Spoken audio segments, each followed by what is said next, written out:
I talk, you listen, or you turn the channel. Either way, I'm still going to talk.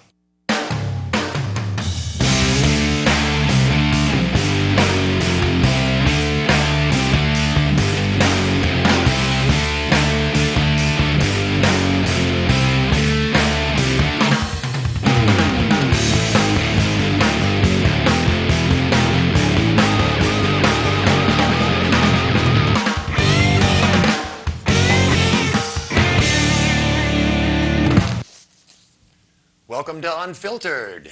How's everybody doing tonight? This is our last show in November. No episode next Thursday as it's Thanksgiving. So I've got some information on Thanksgiving, the Pilgrims, a little history lesson for a little bit later. We're all going to learn something maybe. And I've been having a hard time doing the promo for the drag show that's coming up on December 5th. So I figured that the easiest way to do a promo is when you've got cameras running. So I'm going to do 2 promos right here, right tonight, while you're all watching. And it'll only take a couple seconds. First one will be the Ladies of the Rainbow Lounge. Well, actually, it's not the Ladies of the Rainbow Lounge, but it's the Holidays drag show. The ladies are back for Holidays, Friday, December 5th at the Moose Lodge in Keene, New Hampshire. Miss Kitty Litter hosts the best holiday extravaganza of the year. It's a benefit for the aid services of the Monadnock region. The doors open at 8 o'clock. Doors open at 8 o'clock. Let me start again, Bruce. That's all right. The thing with promos is, if you don't get them right, you start again. So we'll start again. The ladies are back for Holidays, Friday, December 5th. I'm going to spend the whole show doing this damn promo. All right. The ladies are back for Holidays, Friday, December 5th. The doors open at 8 o'clock. The show starts at 9 o'clock at the Moose Lodge in Keene, New Hampshire. Host Miss Kitty Litter will entertain you all in the best holiday extravaganza ever. And it happens right here in Keene. Tickets are $15 in advance, $20 at the door. So call and reserve early, because if they sell out, and they usually do, there will be no tickets at the door. 357-6855 is the number to call. Get in. It's one of the best nights you'll ever have. All right. Well, I can work that one out. That was kind of long-winded, man. In editing. Yeah, but I'll edit it down. I'll use what I need to use and trash what I have to trash. And I'll do the one for Unfiltered right here, if that's all right. Is that cool with you? No, I'll just do straight on it too. All right? Okay. 1 in every 4 Americans has appeared on TV. That means there's 12 of you out there that never will. You can watch Unfiltered, though, Friday nights at 6 p.m. Perfect. See? Yeah, the crew hates. And usually, the way we used to do promos was at the end of the show, we'd do the promos. But now we've got a new DVD recorder in the booth, and Lee has set the default to record 1 hour on a disc instead of 2 hours. So there's no time to do the show and promos. So we'll do the promos right here in the middle of the show. All right. I went to the school for lunch today with Lee and Tracy. And, of course, Lee and I were trying to get the upcoming schedule for when we can go to eat at the Keene High School restaurant, because it's a great place to eat. Next week, they're not open, because I guess Monday the kids have a written exam, and Tuesday they're doing a sanitation test, which means they're going to clean the kitchen. Um, and then the week after that is something about it's a short week because there's a teacher workshop, another teacher workshop. I was talking to Scott Rogers. Keene School District has 10 teacher workshops a year. 10. Teachers don't need to know that much. Maybe we should cut that number in half, give the kids 5 days of student workshop so that maybe they could learn a few extra things. Because, granted, teachers have to stay up with all the latest methods of teaching and stuff, but let them do that on their own time. Don't.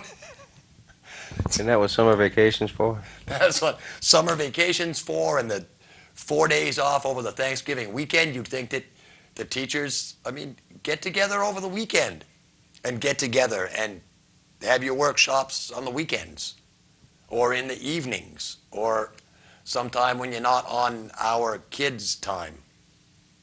But New Hampshire, we start school earlier than anybody. We go to school later than anybody.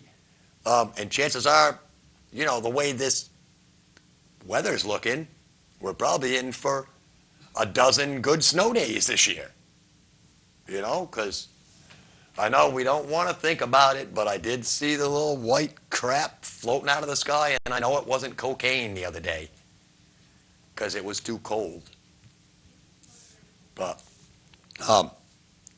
yeah, enough teacher workshops. Let's spend more time concentrating on the kid, on the kids that are in school. Have some, teacher workshops where they invite the kids and say, this is your workshop. You're going to teach these kids all day. And that'll be your workshop. Maybe they'll learn something from that. Maybe not. I don't know. But it's very disheartening to know that because they have teacher workshops, Lee and I can't go to lunch. We can go to lunch, but just not at a really good place like the school. And we have to pay twice as much elsewhere, and it's horrible. Food's not half as good. Atmosphere's, the atmosphere at the high school it's what's the word I'm thinking? Like reminiscent. They made the announcements while we were there having lunch today, and they announced Rick somebody to the office, and I almost got up and went. Because usually when I was in school and they said Rick, I was off, either out the back door or to the principal's office.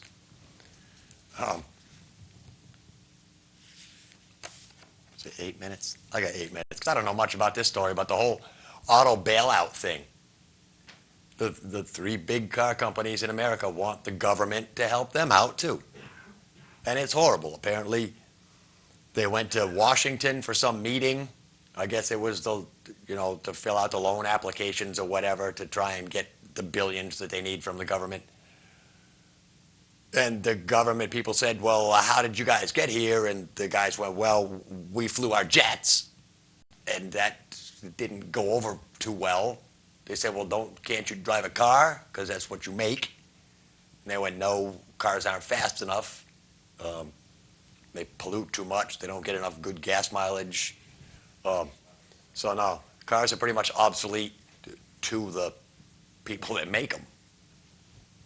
It's horrible. So they flew in on their jet planes, and they didn't just all jump in one jet plane either. They each brought their own. Because apparently, if you're a big CEO, you can do that.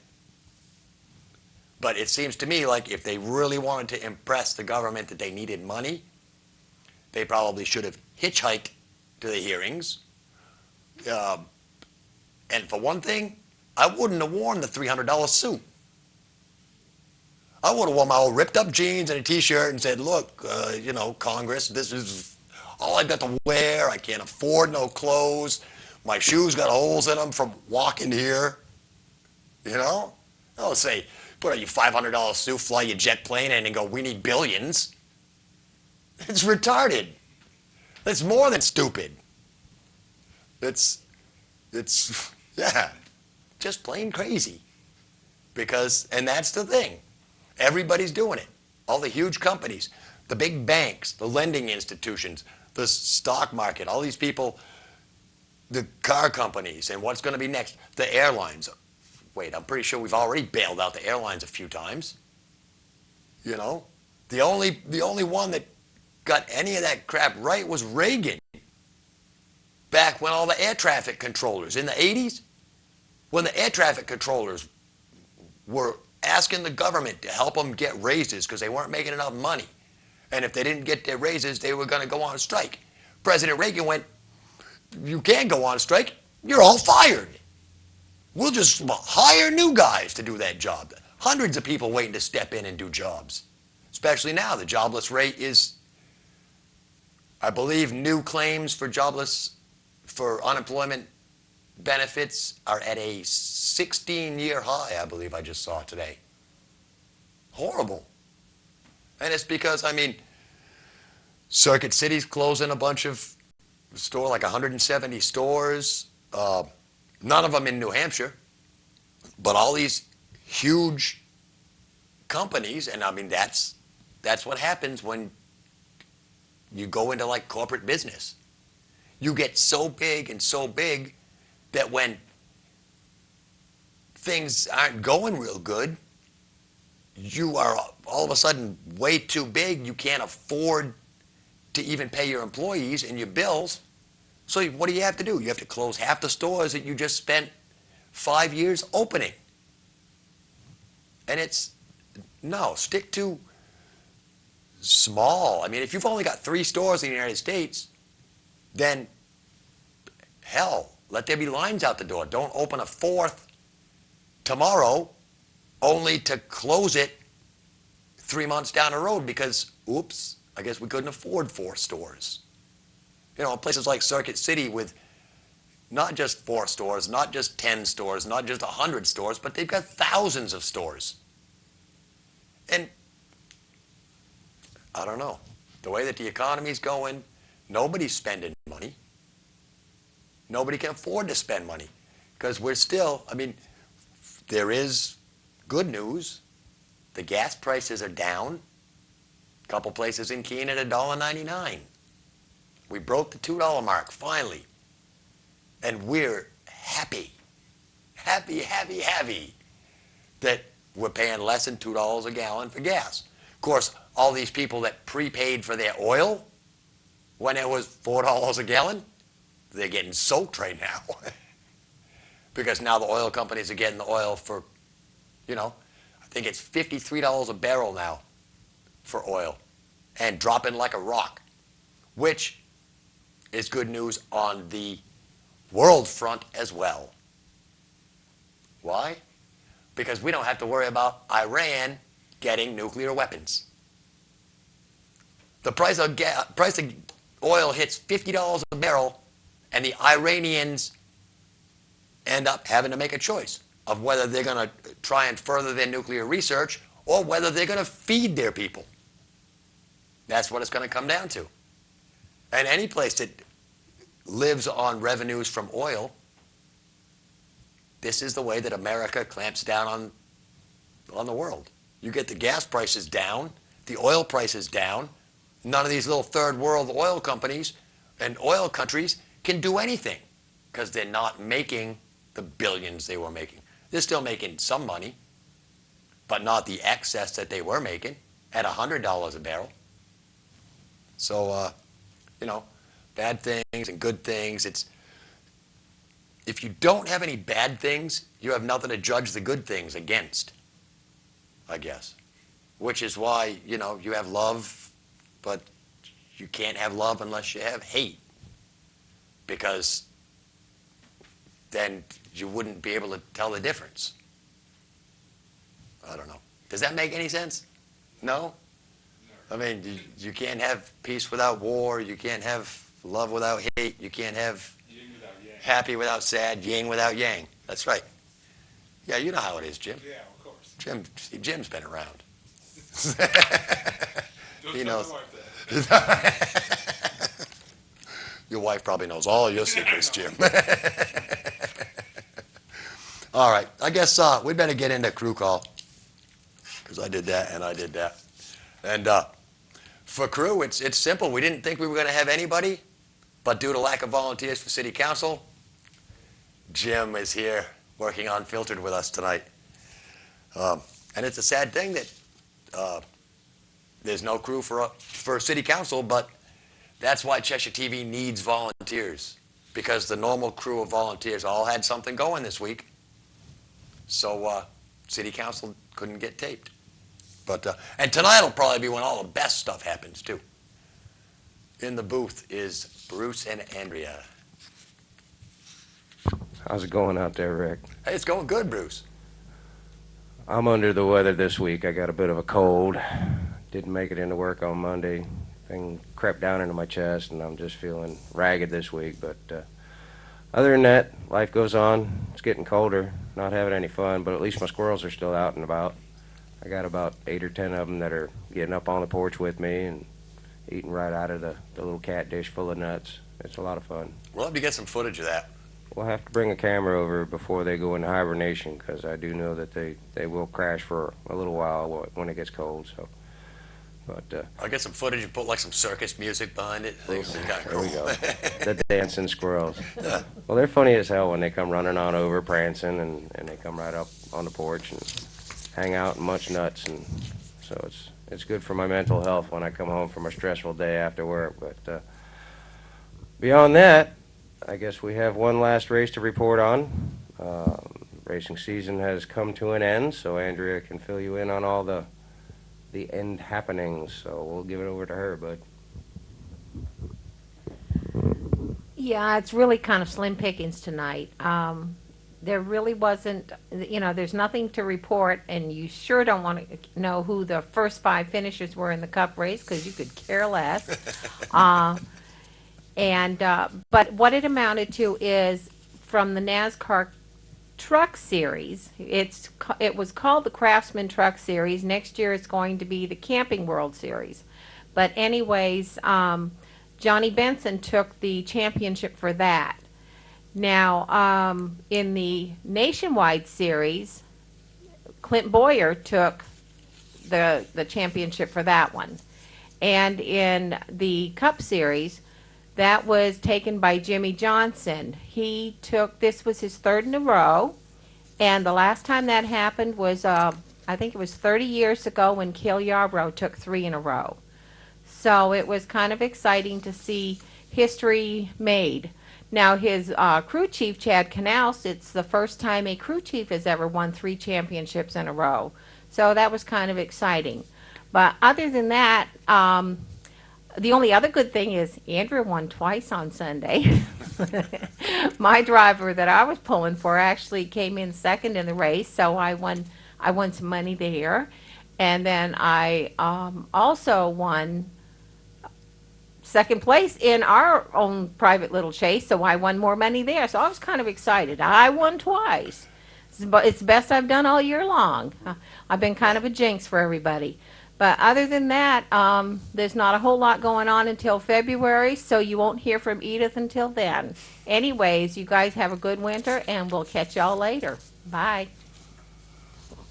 Yeah, and I just want to say that Jimmy Johnson got $7 million in change for that, to drive his car for 36 Sundays.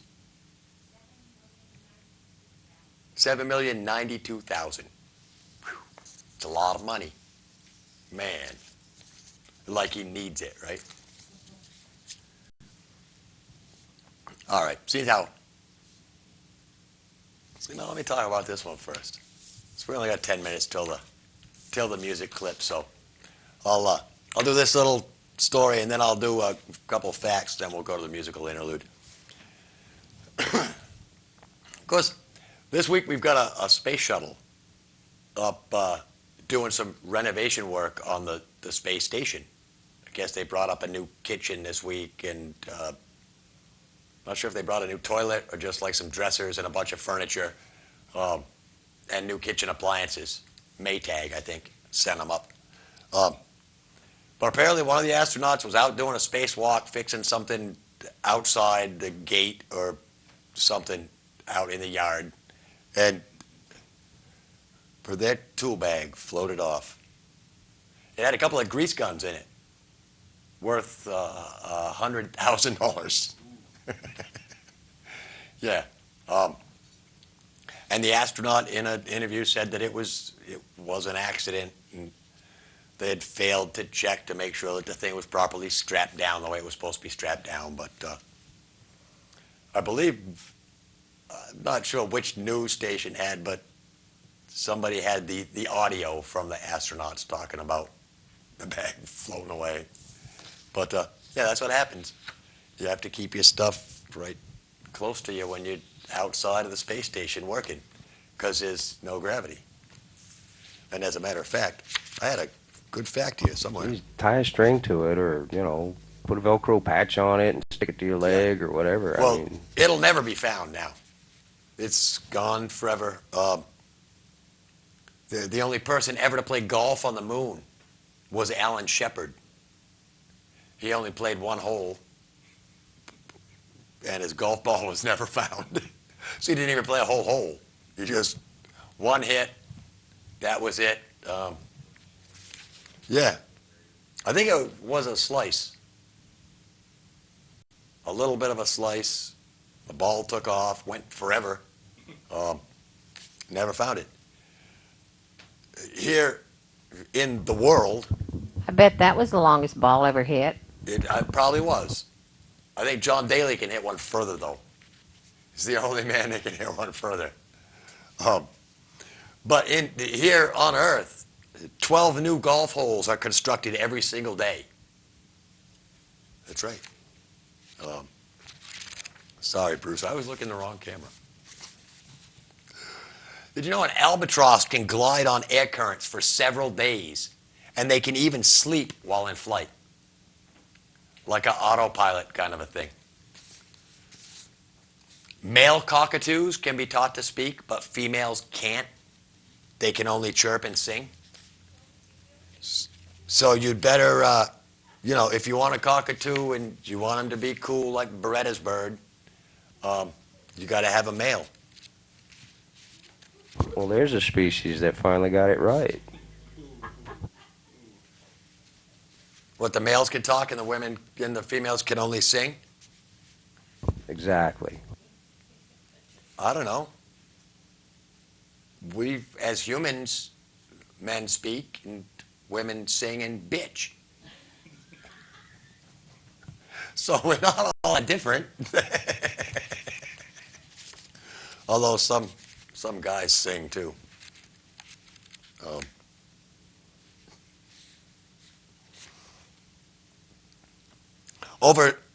Of the 6 men who made up the Three Stooges, over the years, only 3 of them were real brothers.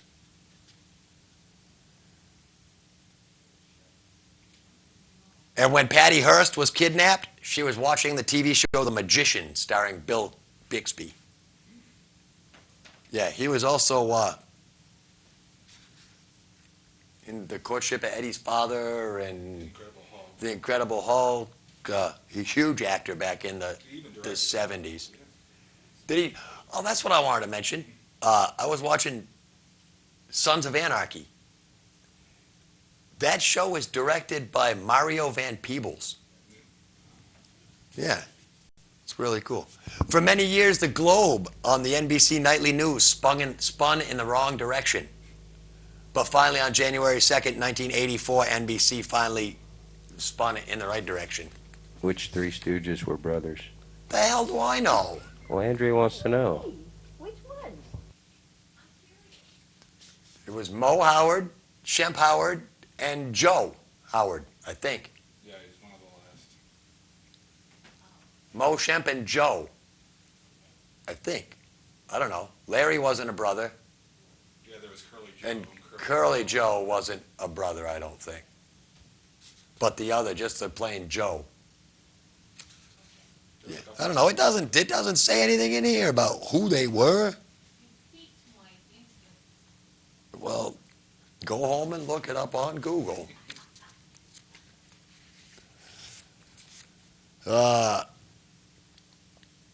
According to Pope Innocent III, it is not a crime to kill someone after a game of chess. Keep that in mind. That's like a poor loser, though. Trivial Pursuit was invented by Canadians, Scott Abbott and Chris Haney. They didn't want to pay the price for Scrabble, so they made up their own game. Because Scrabble's expensive. But there's little wooden blocks with letters on them. Then you have to buy the dictionary too. Then you have to buy a dictionary, yeah.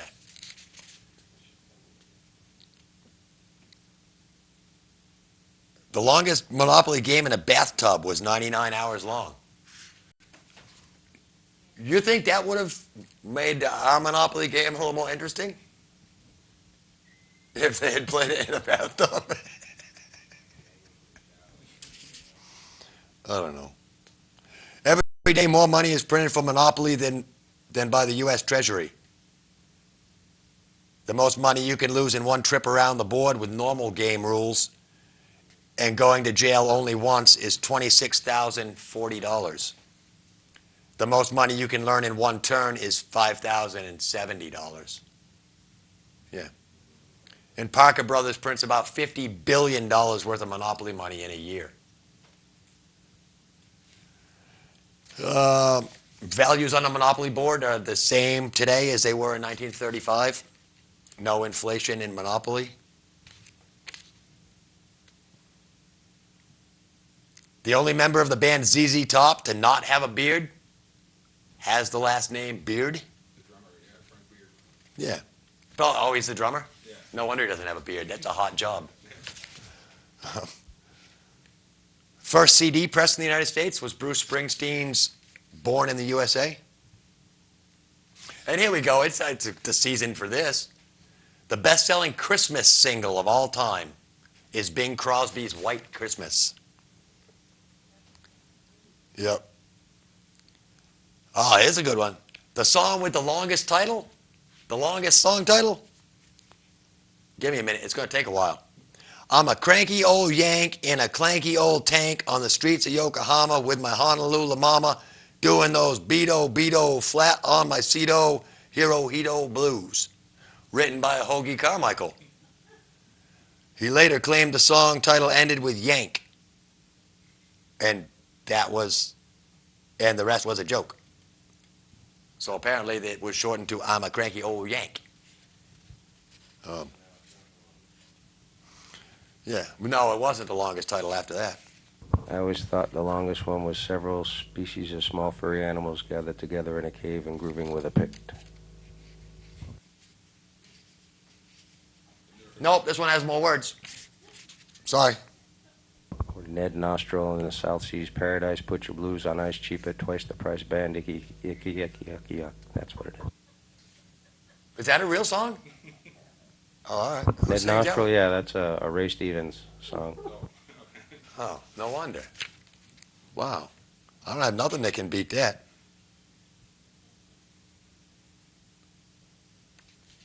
Happy Birthday to You is the most often sung song.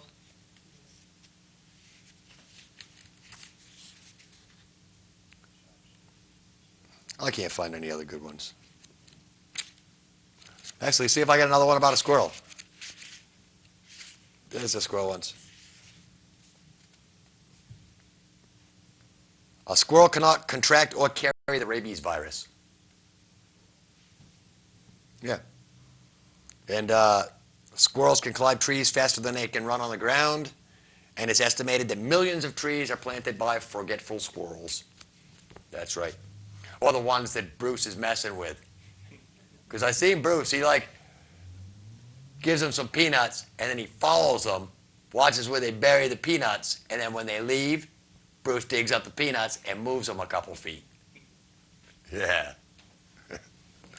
All right. I think it's close enough, Bruce. Tonight on the Mom's Tattoo musical interlude, another song by the Lawn Boys.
Lawn Boys.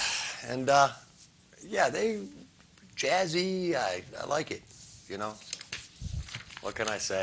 Gotta love that jazz. And speaking of jazz, Tuesday night we were down filming the Keene High School jazz concert. And I've got to tell you, watch for that coming up within the next couple of weeks here on Channel 8, and it was a great show. State of New Hampshire in Committee of Safety, Exeter, November 1st, 1782, ordered that the following proclamation for a general thanksgiving on the 28th day of November, received from the Honorable Continental Congress, be forthwith printed and sent to the several worshiping assemblies in this state, to whom it is recommended religiously to observe said day and to abstain from all servile labor thereon. M. Weir, President by the United States in Congress assembled. I've got the whole proclamation. It's long. But basically what it is, John Hanson, the president, Charles Thomas, the secretary, from, I believe, the township of Exeter in the state of New Hampshire, proclaimed that on the 28th day of November, it would be observance of a day of solemn thanksgiving to God for all his mercies.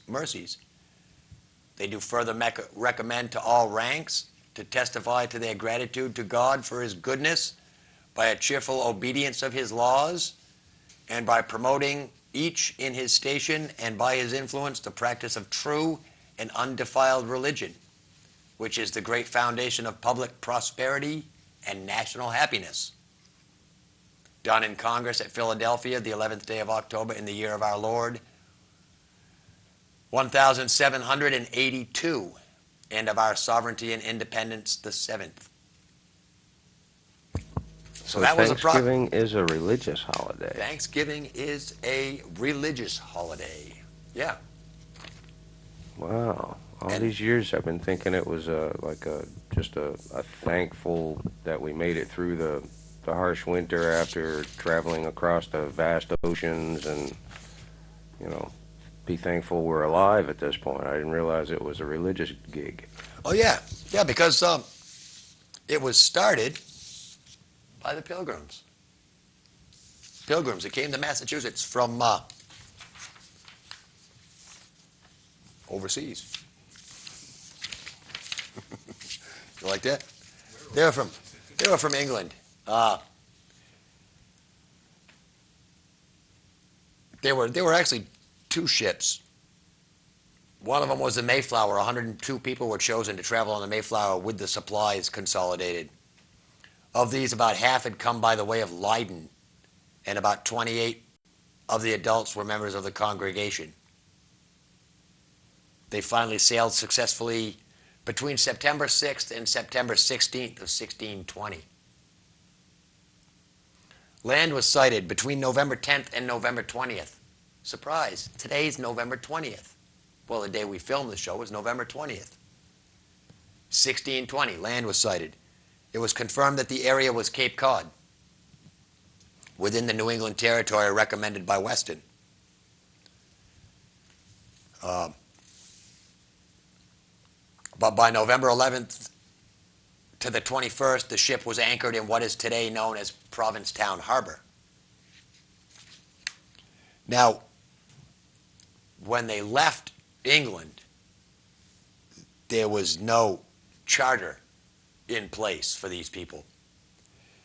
So a lot of them, when they got to this country, they felt that without a contract, they could do whatever they wanted. But there was a brief contract that was known as the Mayflower Compact was drawn up, promising cooperation among the settlers for the general good of the colony, unto which we promise all due submission and obedience. They basically formed their first laws. Said, look, we'll all sign this contract, we'll all behave, in a nice manner for the good of our community, which is what they did. Uh, they explored, they found a bunch of stuff.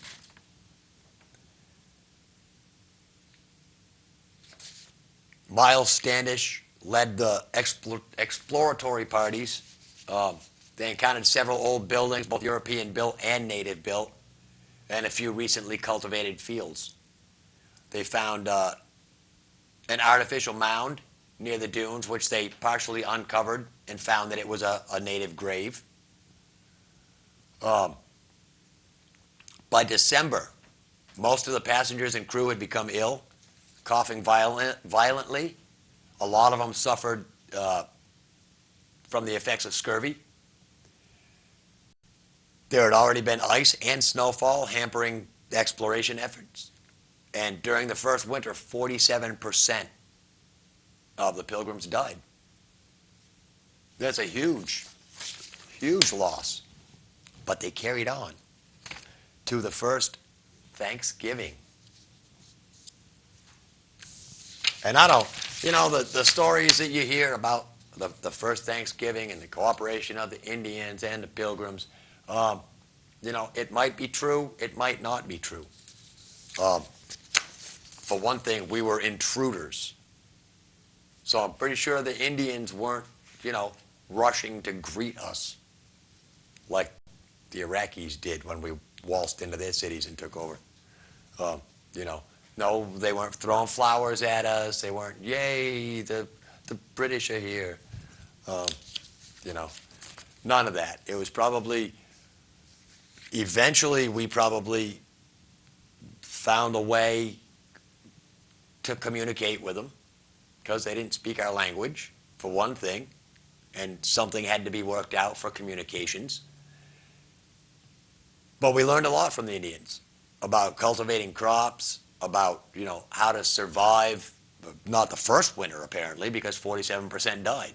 But after that, we learned tricks from the Indians. How did the Indians survive wearing nothing but a loincloth all winter? It's because they didn't wear just a loincloth all winter. When wintertime came, they put clothes on, bearskins. They wrapped themselves up, They probably knew how to sew and could close the legs of their, sew a cloth in a circle and put their legs through it, The menu I found kind of weird because the first Thanksgiving is nothing like the Thanksgivings that we have today.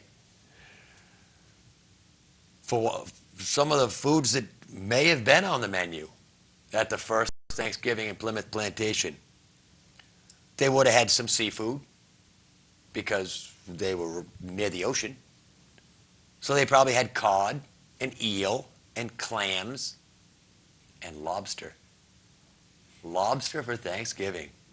Yeah, that's worth thanking the Lord for. Yeah. They probably had wild fowl or birds, which would have included wild turkey, goose, duck, crane, swan, partridge, and eagle. Yeah. Don't worry though, I think eagle meat tastes like chicken. They would have had wild meat, venison and seal. That's right, even back then, clubbing the seals. Anything to keep them down. They would have had grain, wheat flour, and Indian corn. Some of the vegetables they would have been pumpkin, peas, beans, onions, lettuce, radishes, and carrots. No squash. No potatoes. Nope. For fruit, they would have had plums and grapes, nuts, walnuts, chestnuts, and acorns. Yeah, they ate acorns. You can eat acorns. They don't taste very good, but maybe you develop a liking for them after a while. I don't know. The squirrels like them, so they can't be all bad. Herbs and seasonings. They would have had olive oil, liverwort, leeks, dried currants, and parsnips. I know a lot of you people are going, wait a minute, Rick.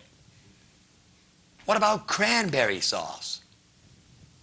No, they didn't have cranberry sauce. They had plenty of cranberries, but no sugar. And anybody who's ever grabbed a cranberry and popped it in their mouth knows that without sugar, cranberries suck. Plain and simple. They're a bitter, tangy, bitter, whatever. They're bad. They didn't have ham because there's no evidence that the colonists had butchered a pig by this time, though they had brought pigs from England. No potatoes or sweet potatoes because they weren't common at that time. No corn on the cob because corn was kept dried out at this time of the year. See, they didn't have marshmallow topping either, Bruce. Sorry. Pumpkin pie. It's not a recipe that exists at this point, though the Pilgrims had recipes for stewed pumpkin. No pumpkin pie, stewed pumpkin they probably had as a vegetable. They ate it like a vegetable, squash, yeah. And it says that we know that the colonists brought hens with them from England, but it's unknown how many they had left at this point and whether the hens were laying. So there were no eggs. No deviled eggs for Thanksgiving, no. No, they had no deviled anything. Remember, these were highly religious people, and this was a religious holiday. So the devil was kept far away. They had no milk for Thanksgiving. Nothing like Thanksgiving dinner with a big glass of milk to chase it down with, right? Nope, not back in those days. Because they didn't bring any cows on the Mayflower. Mayflower wasn't big enough for two of every animal. That was the ark. They had wine and ale. They had wine, probably wine and ale. It is possible, though, that they may have used goat milk to make cheese. From the goat's milk. Yeah.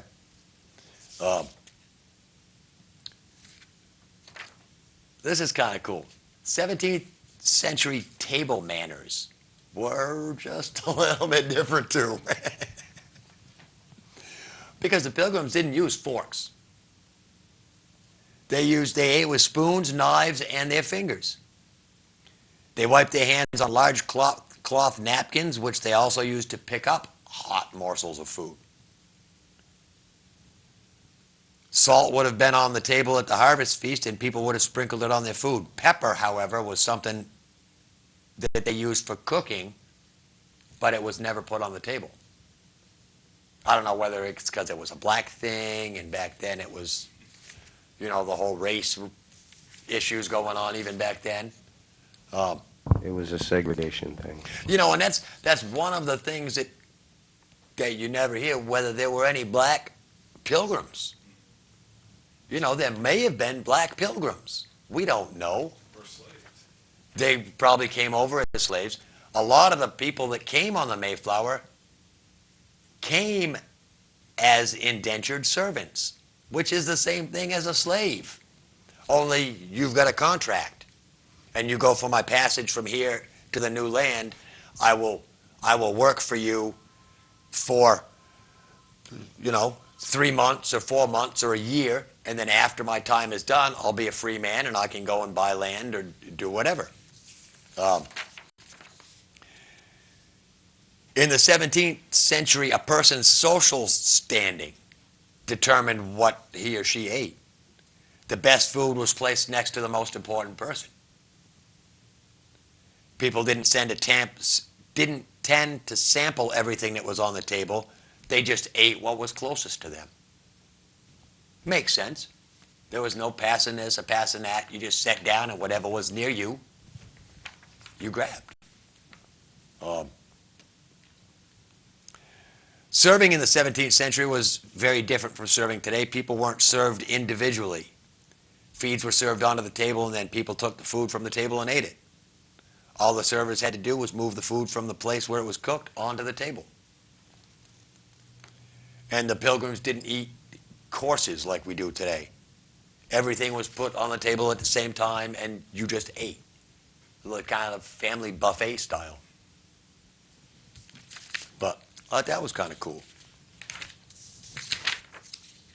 What do we got? I've got some cool, interesting facts. Oh, here's another thing, yeah.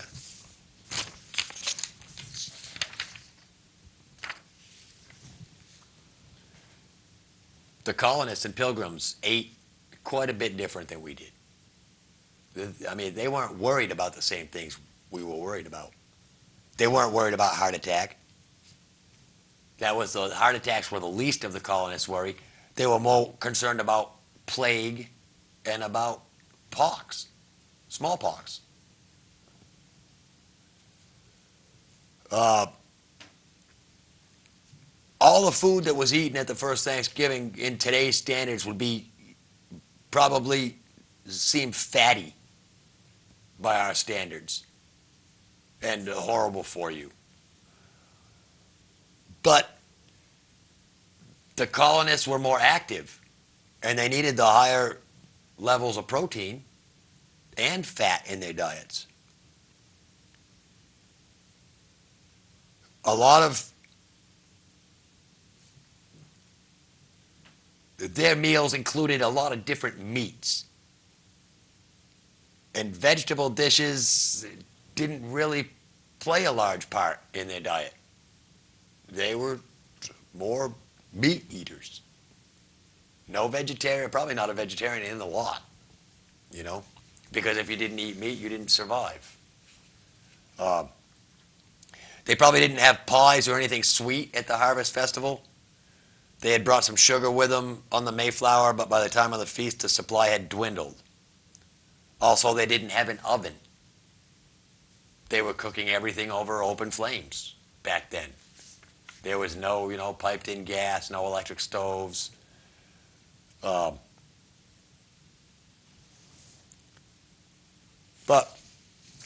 it's kind of cool the way they ate. A lot different, and I mean, they weren't worried about high cholesterol. They were churning their own damn butter. But they didn't have a cow, though. Not at first. I don't know where they got the cow. Might have been something they traded Indians for. Yeah. Or took from the Indians. Or took from the Indians. Good point, Jim. Yeah. Because we took everything from the Indians. Some cool facts about Thanksgiving. According to the U.S. Census Bureau, Minnesota is the top turkey producing state in America, with a planned production total of 49 million in 2008. Just 6 states, Minnesota, North Carolina, Arkansas, Virginia, and Missouri, and Indiana, will probably produce 2/3 of the estimated 271 million turkeys that will be raised in the U.S. this year. National Turkey Federation estimated that 46 million turkeys were eaten at Thanksgiving. In a survey conducted by the National Turkey Federation, nearly 88% of Americans said they eat turkey at Thanksgiving. The average weight of turkeys purchased for Thanksgiving is 15 pounds. That means 690 million pounds of turkey were consumed during Thanksgiving in 2007. Cranberry is one of only 3 fruits that are entirely native to North American soil. The others are the blueberry and the Concord grape. Strictly American. Those are ours. Nobody can have them. Pumpkin stuff. 3 towns in the U.S. take their name from the traditional Thanksgiving bird.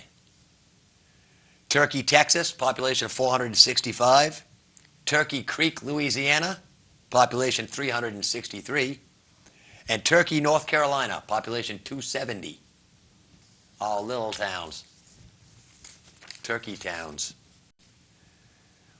Originally known as the Macy's Christmas Parade to signify the launch of the Christmas shopping season, the first Macy's Thanksgiving Day Parade took place in New York City in 1924.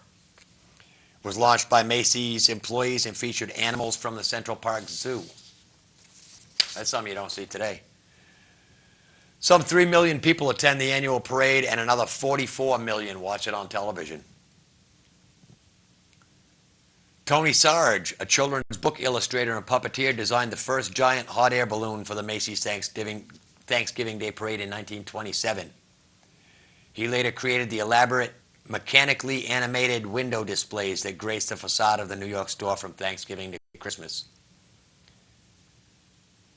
Snoopy has appeared as a giant balloon in the Macy's Thanksgiving Day Parade more times than any other character in history. And as the flying ace, Snoopy made his 6th appearance in the 2006 parade. And of course, what would Thanksgiving be without football? First National Football League game held on Thanksgiving Day was in 1934. The Detroit Lions played the Chicago Bears at the University of Detroit Stadium in front of 26,000 fans. NBC Radio Network broadcast the game on 94 stations across the country. And since that time, since 1934, the Detroit Lions have played a game every Thanksgiving, except between 1939 and 1944, when the war was going on. In 1956, fans watched the game on television for the first time. So yeah, Thanksgiving, I mean, this is the time. Visit Plymouth Plantation, visit New York City.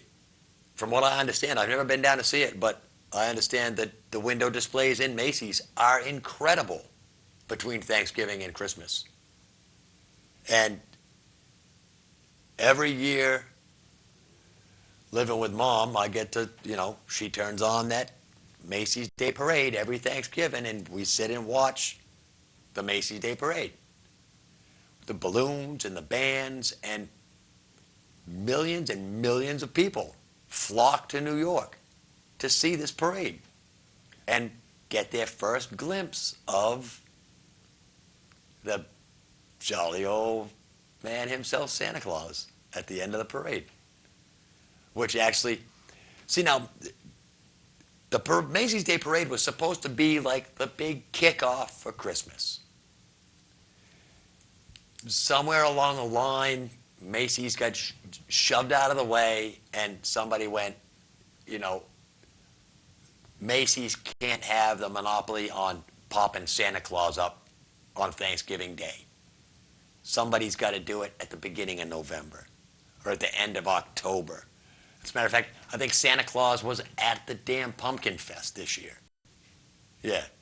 And all the stores are decorated for Christmas already. And it's not even Thanksgiving. But we're so set on Christmas, especially when economic times are down, they promote Christmas more. Because they want you, if you're not going to be able to afford to spend money during the month of December, then by God, people start spending in October. Buy all those Christmas presents in October. So you don't have to spend the money in December. Maybe we'll start promoting Christmas in July when everybody's got all their vacation money. Don't go on vacation. Buy your Christmas presents early.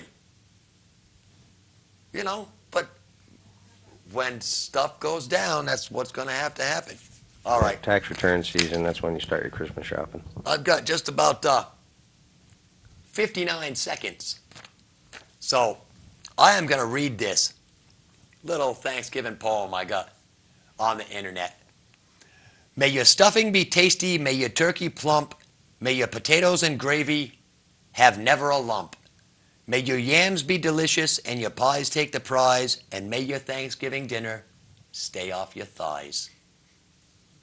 Up next on No Spin, Randy's son Sean Filio joins him and Dan Eaton for, I don't know what they're going to talk about, but they'll talk about something and it'll be cool.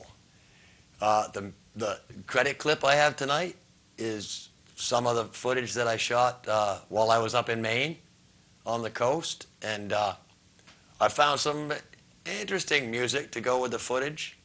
So I hope you all enjoy, and I want to thank Mom's Tattoo, Gemini Screen Print. Till next week.